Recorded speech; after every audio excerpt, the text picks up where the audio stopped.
राजनीतिक विश्लेषक प्रशांत किशोर ने कहा, प्रधानमंत्री नरेंद्र मोदी के तीसरे कार्यकाल में पेट्रोलियम प्रोडक्ट्स को जीएसटी के दायरे में लाया जा सकता है।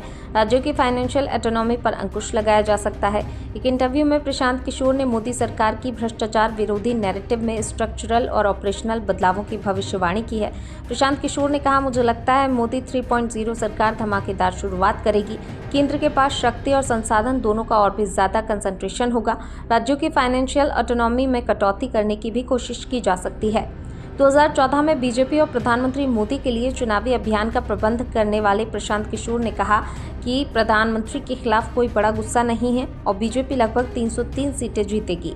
रणनीतिकार किशोर ने कहा कि राज्यों के पास वर्तमान में राजस्व के 3 प्रमुख स्रोत हैं, पेट्रोलियम, शराब और भूमि। उन्होंने कहा, मुझे आश्चर्य नहीं होगा अगर पेट्रोलियम को जीएसटी के दायरे में लाया जाए।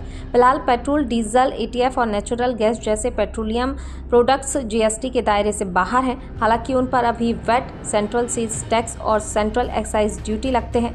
पेट्रोलियम प्रोडक्ट्स को जीएसटी के तहत लाना इंडस्ट्री की लंबे समय से मांग रही है। देश के राज्य इस मांग के खिलाफ रहे हैं क्योंकि राज्यों को इससे राजस्व का भारी नुकसान होगा। मसलन अगर पेट्रोल को जीएसटी के दायरे में लाया जाता है तो इससे राज्यों को टैक्स का नुकसान होगा और अपना हिस्सा हासिल करने के लिए राज्यों को केंद्र पर और ज़्यादा निर्भर रहना होगा। वहीं मौजूदा समय में जीएसटी के तहत उच्चतम टैक्स स्लैब 28% है। पेट्रोल और डीजल जैसे ईंधन पर 100% से ज़्यादा टैक्स लगता है। प्रशांत किशोर ने ये भविष्यवाणी की कि केंद्र राज्यों को संसाधनों के डिस्ट्रीब्यूशन में देरी कर सकता है। Fiscal responsibility and budget management के नियमों को सख्त बनाया जा सकता है।